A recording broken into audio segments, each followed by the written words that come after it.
Assalamualaikum warahmatullahi wabarakatuh. Kami dari kelompok 8 akan menyampaikan materi mengenai aspek hukum pelindungan rahasia dagang. Sebelum kita masuk ke materi, saya akan menjelaskan terlebih dahulu apa sih itu rahasia dagang dan apa sih itu pelindungan rahasia dagang.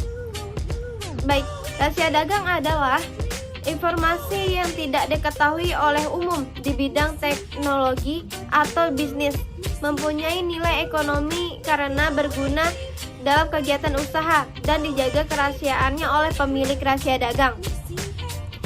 Sedangkan pelindungan rahasia dagang diatur dalam Undang-Undang Nomor 30 Tahun 2000 tentang rahasia dagang. Perlindungan rahasia dagang sebagaimana hak kekayaan intelektual lainnya adalah melindungi hak milik dari tindakan orang lain yang mempergunakan tanpa hak. Sebagaimana kita ketahui bahwa rahasia dagang adalah informasi yang tidak dapat diketahui secara umum atau diketahui secara terbatas oleh pihak-pihak tertentu tentang hal-hal yang menyangkut dagang. Informasi dagang ini perlu diproteksi kerahasiaannya karena secara formal memberikan penghargaan terhadap pihak yang menemukannya. Kedua, secara materi memberikan insentif. Baik, kita akan menyampaikan materi tentang aspek hukum perlindungan rahasia dagang, di mana aspek hukum ini meliputi dua aspek, yaitu aspek hukum perdata dan aspek hukum pidana. Untuk mengetahui lebih jelasnya, masing-masing dari teman saya dari kelompok saya akan menyampaikan atau memaparkan lebih jelas apa saja aspek hukum dari pelindungan rahasia dagang ini. Baik, saya akan menyampaikan materi pertama. Sebelum saya menyampaikan materi pertama, saya akan memperkenalkan diri saya terlebih dahulu. Perkenalkan, nama saya Fahira Muhammad, nomor induk mahasiswa D1A0 19181, Fakultas Hukum Universitas Mataram. Materi pertama yaitu penerapan dan pelaksanaan Undang-Undang Nomor 30 Tahun 2000 tentang rahasia dagang dalam melindungi terjadinya pelanggaran terhadap rahasia dagang di Indonesia. Hukum rahasia dagang terbentuk dari berbagai kasus yang memiliki elemen kontrak kejujuran, kekayaan, kewajiban berdasarkan kepercayaan dan itikat baik. Dua alasan mengapa Indonesia perlu memiliki undang-undang yang khusus untuk mengatur dan melindungi hak kekayaan rahasia dagang, yaitu pertama, untuk memajukan industri yang mampu bersaing dalam lingkungan perdagangan internasional dan nasional. Kedua, untuk memenuhi tuntunan agreement atau agreement establishing the World Organization atau persetujuan terbentuknya organisasi perdagangan dunia. Jadi jelas bahwa dibentuk dan diundangkan UURD dalam rangka mencapai tujuan adalah sebagai berikut.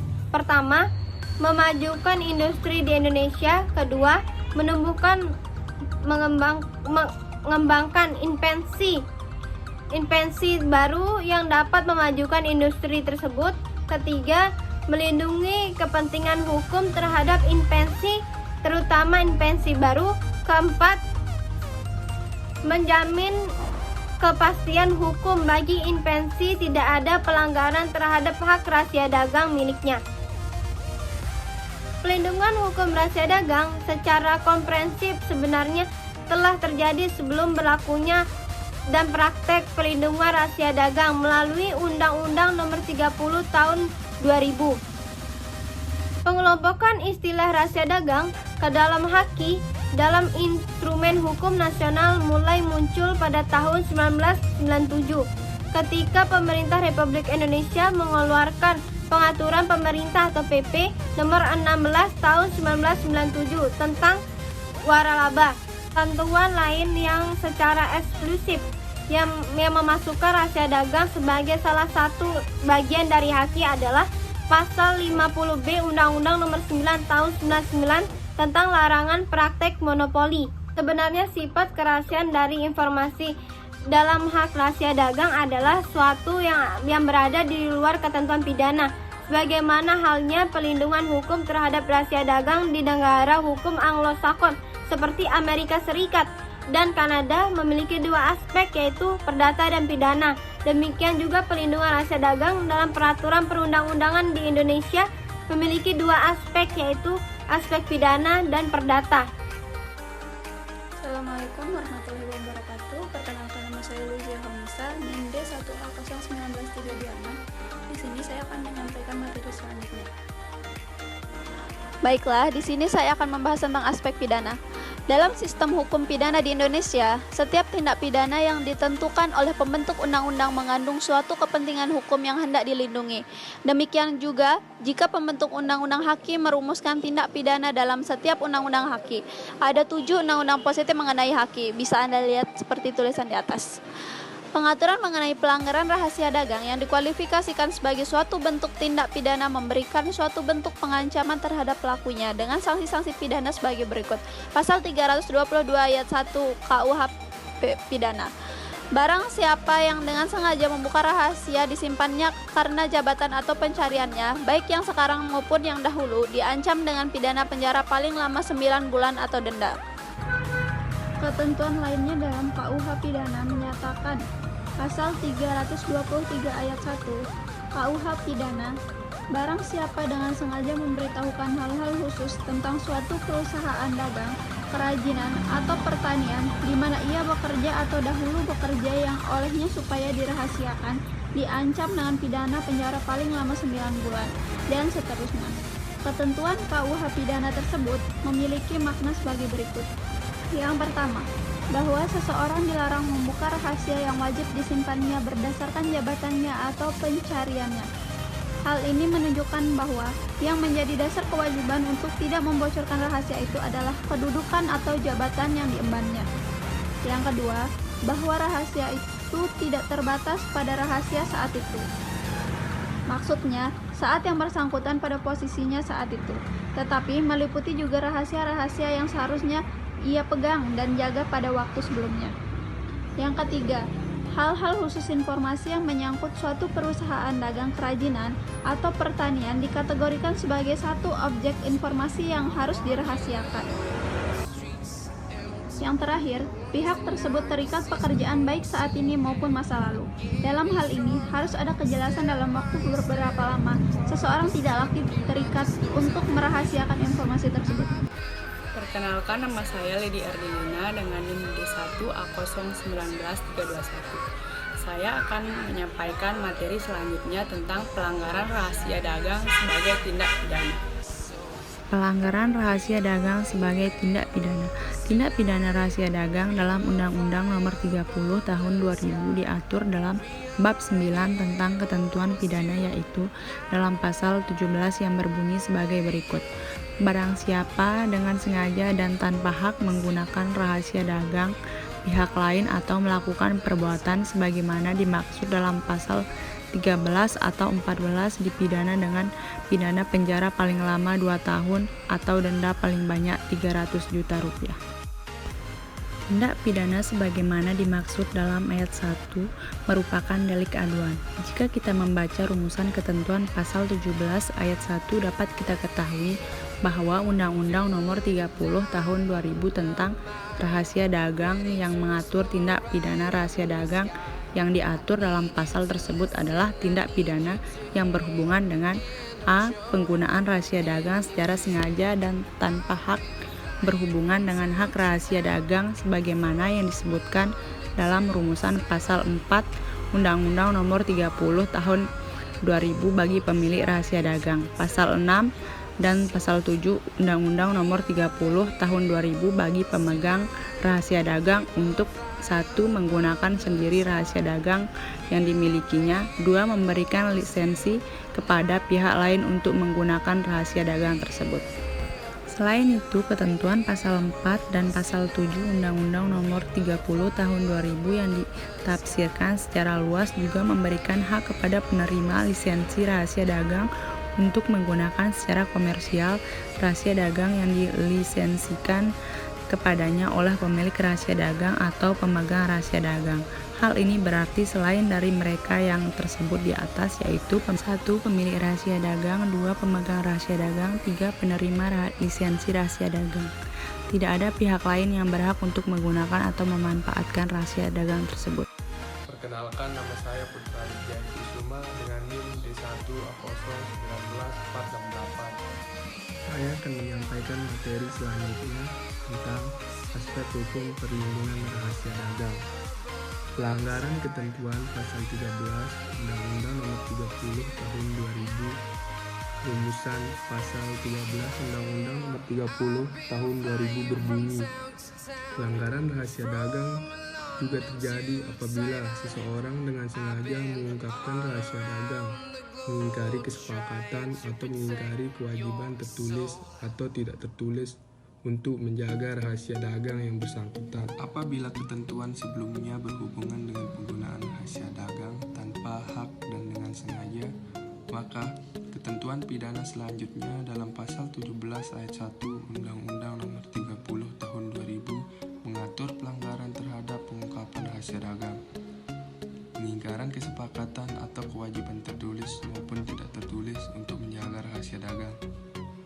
Dalam rumusan yang diberikan pada pasal 13 Undang-Undang Nomor 30 Tahun 2000 dapat kita lihat kembali perkataannya dengan sengaja. Sebagaimana halnya penjelasan terdahulu, dalam tindakan pidana yang demikian pun sesungguhnya pembuktian tentang tindakannya, yaitu 1. Pengungkapan rahasia dagang, 2. Pengingkaran kesepakatan atau kewajiban tertulis maupun tidak tertulis untuk menjaga rahasia dagang. B. Pelanggaran ketentuan pasal 14 Undang-Undang Nomor 30 Tahun 2000. Berbeda dengan rumusan pasal 13 Undang-Undang Nomor 30 Tahun 2000 yang secara tegas menyatakan dengan sengaja. Rumusan pasal 14 selengkapnya berbunyi, seseorang dianggap melanggar rahasia dagang pihak lain apabila ia memperoleh atau menguasai rahasia dagang tersebut dengan cara yang bertentangan dengan peraturan perundang-undangan yang berlaku. Assalamualaikum warahmatullahi wabarakatuh. Perkenalkan, nama saya Daeng Kusmiadi dengan NIM D1A019124. Di sini saya akan menjelaskan lanjutan dari paparan saudara saya mengenai perlindungan hukum terhadap rahasia dagang dari aspek hukum perdata.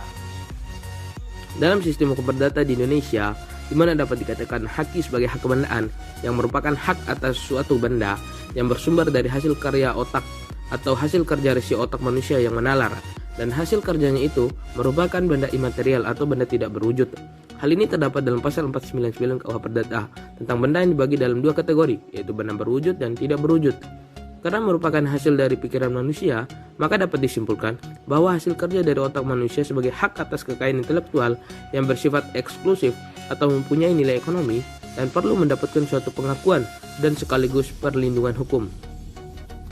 Pada prinsipnya, hukum akan melindungi kerahasiaan itu berdasarkan asas-asas hukum perjanjian yang menyatakan bahwa perjanjian itu tidak hanya mencakup apa yang telah secara eksplisit diperjanjikan, tetapi juga mencakup kebiasaan-kebiasaan meskipun tidak secara tegas dinyatakan seperti tercantum dalam pasal 1347 BW yang berbunyi, hal-hal yang menurut kebiasaan selamanya diperjanjikan, dianggap secara diam-diam dimasukkan dalam persetujuan meskipun tidak dengan tegas dinyatakan. Demikian juga halnya bahwa perjanjian itu harus ditafsirkan secara luas dalam kaitan dengan hubungan satu janji dengan janji lainnya, sehingga setiap janji harus ditafsirkan secara sistematis dalam rangka persetujuan secara keseluruhan.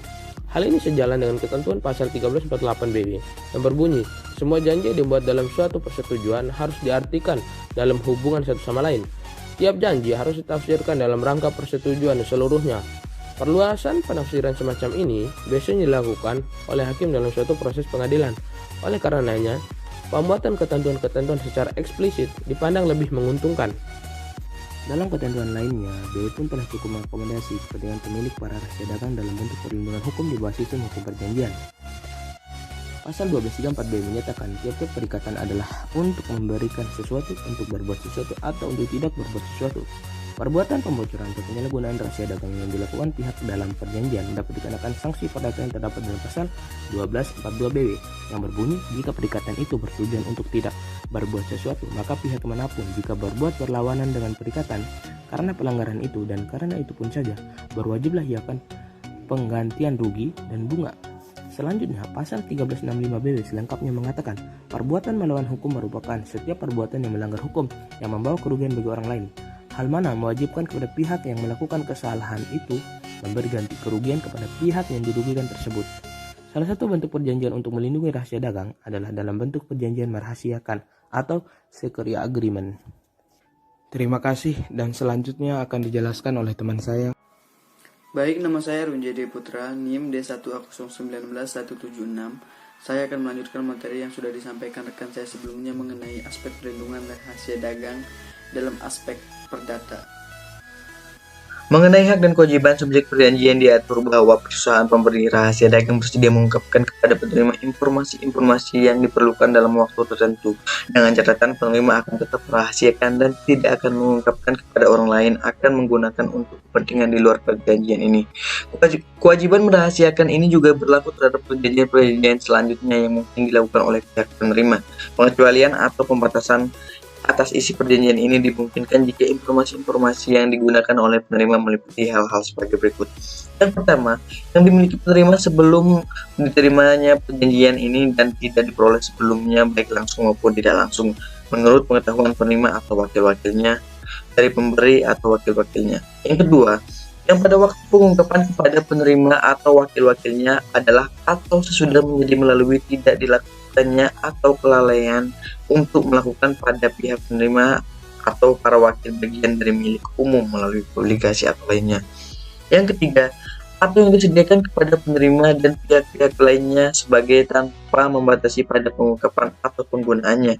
Ketentuan-ketentuan bergerak workbook lainnya yang menyangkut perlindungan rahasia dagang berdasarkan kontrak kerja yang melibatkan kewajiban-kewajiban seorang buruh atau karyawan terhadap majikan atau pengusaha yang mempekerjakannya, sebagaimana diatur dalam pasal 1303B bergerak workbook. Langkah-langkah yang diambil dalam melindungi rahasia dagang melalui sistem hukum kontrak yang dilakukan para pelaku bisnis adalah salah satu strategi yuridis untuk melindungi rahasia dagang itu sendiri, yang dapat dijadikan bukti bahwa pemiliknya secara sungguh-sungguh telah melakukan perlindungan optimum terhadap rahasia dagang yang dimilikinya, yang merupakan salah satu syarat informasi yang dikategorikan sebagai rahasia dagang. Segala informasi yang berkenaan atau yang menyangkut pelanggan, penjual keliling atau disebut dengan vendor, pemberi lisensi atau disebut dengan licensor, penerima lisensi atau disebut dengan licensee, atau menyangkut pihak ketiga yang melakukan transaksi bisnis dengan perusahaan yang tertutup juga harus dirahasiakan kecuali jika dilakukan dengan prinsip tertulis dari pusat. Assalamualaikum warahmatullahi wabarakatuh. Saya pemateri terakhir. Nama saya Fadul Rahmansyah dengan NIM D1A019179. Dalam video kali ini saya akan menyampaikan kesimpulan atau penutup dari materi-materi sebelumnya yang dijelaskan oleh saudara-saudara saya mengenai perlindungan hukum dalam rahasia dagang dalam aspek hukum perdata. Ketentuan-ketentuan kontrak yang dibuat seperti dipaparkan sebelumnya merupakan bagian penting dari sistem perlindungan rahasia dagang secara keseluruhan, sehingga dapat disimpulkan bahwa pencantuman dan pembuatan perjanjian ini dapat dimiliki dua arti strategis, yaitu satu, memberikan kejelasan dalam hubungan antara pemilik informasi dan karyawan yang menunjukkan batas-batas apa yang boleh dan tidak boleh dilakukan oleh karyawan berkenan dengan rahasia perusahaan itu, sehingga para pihak mengetahui secara jelas batas hak dan kewajiban masing-masing untuk menghindari terjadinya kesalahpahaman dalam penafsiran hak dan kewajiban. Yang kedua, pembuatan perjanjian tentang perlindungan informasi atas rahasia dagang ini juga merupakan salah satu langkah untuk menjamin kepastian hukum jika kemudian hari terdapat sengketa dengan karyawan atau pihak ketiga. Perjanjian ini akan dapat dijadikan bukti otentik bahwa perusahaan memiliki informasi yang sangat rahasia sifatnya dan hanya dipergunakan untuk kegiatan bisnis perusahaan itu saja. Materi-materi atau informasi yang bersifat publik atau telah diketahui secara umum dalam industri tidak dapat diklarifikasikan sebagai rahasia dagang. Di dalamnya juga termasuk informasi yang telah dipublikasikan melalui penjualan barang-barang yang dijual di pasar tidak dapat dianggap dan dinyatakan sebagai rahasia dagang. Kesimpulannya, bahwa perlindungan rahasia dagang berdasarkan perjanjian kontrak kerja seharusnya hanya diketahui oleh pemilik dan perusahaannya, di mana fakta-fakta itu digunakan untuk kepentingan bisnis yang pada akhirnya bertujuan untuk melindungi rahasia dagang dari kemungkinan penyalahgunaan oleh karyawan. Perlindungan rahasia dagang juga memiliki aspek penting dalam kaitan dengan hubungan antara perusahaan dengan konsultan yang digunakan oleh perusahaan itu. Berbeda dengan hubungan karyawan yang sifatnya subordinatif, hubungan dengan konsultan memiliki sifat koordinatif, dalam arti terdapat kesederajatan dan kesejajaran, sehingga konstruksi hukum antar kedua pun berbeda. Jika perjanjian kerja berdasarkan hukum perjanjian kerja, sedangkan perjanjian lebih cenderung berdasarkan melakukan jasa-jasa tertentu. Dalam perjanjian konsultasi juga dapat dimuat klausula terdapat tentang kerahasiaan, misalnya dicantumkan dalam hal tentang kerahasiaan dan kewajiban untuk tidak mengungkapkan informasi non-disclosure. Dengan ketentuan ini, pihak penerima jasa konsultasi berupaya melindungi diri dari kemungkinan pembocoran rahasia dagang yang dimilikinya. Sebab baik informasi yang diberikan kepada konsultan maupun hasil konsultasi itu adalah bersifat rahasia. Dalam perjanjian ini, biasanya dicantumkan bahwa konsultan selama atau sesudah masa perjanjian itu tidak akan membocorkan rahasia perusahaan itu kepada pihak lain tanpa izin terima jasa. Dalam praktek di Indonesia, perlindungan rahasia dagang antara lain dimasukkan ke dalam ketentuan tentang tanggung jawab dan kewajiban antar kontrak konsultasi. Penutup, walaupun rahasia dagang bersifat keperdataan yang mengatur hubungan antar individu memiliki hak rahasia dagang dengan pihak ketiga yang berhubungan dengan informasi yang terkandung dalam rahasia dagang guna melindungi kepentingan pemilik dan pemegang rahasia dagang secara khusus, dan usaha pada umumnya negara memberi sanksi pidana kepada pelanggar hak rahasia dagang sebagaimana yang diatur dalam pasal 17 ayat 1 Undang-Undang Nomor 30 Tahun 2000. Walau demikian, tindakan pemberian sanksi oleh negara ini pun diharapkan kembali menjadi kepentingan dari pihak yang dilindungi dengan menjadikan tindak pidana tersebut sebagai delik aduan pasal 17 ayat 2. Penegakan hukum terhadap pelanggaran dalam bidang rahasia dagang lebih berat dibandingkan dengan penegakan hukum HKI lainnya. Hal ini disebabkan oleh beberapa hal, yaitu yang pertama, rahasia dagang dibandingkan dengan bentuk HKI lainnya kurang dikenal oleh masyarakat, sehingga menyebabkan penegakan hukum di bidang ini lebih sulit dibandingkan HKI lainnya. Yang kedua, pelanggaran atas rahasia dagang dalam aktivitas bisnis di Indonesia cenderung terjadi karena kurangnya pemahaman daripada pelaku bisnis terhadap bidang ini. Yang ketiga, pelaku yang telah semestinya terhadap rahasia dagang oleh pemilik rahasia dagang, dalam hal ini para pelaku bisnis di Indonesia, yang menyebabkan informasi rahasia tersebut berubah menjadi milik umum atau public domain, yang justru sebaliknya merugikan pemiliknya. Yang terakhir, belum adanya mekanisme yang efektif untuk mensosialisasikan undang-undang rahasia dagang yang dilakukan oleh pemerintah, walaupun undang-undang tersebut berlaku secara efektif.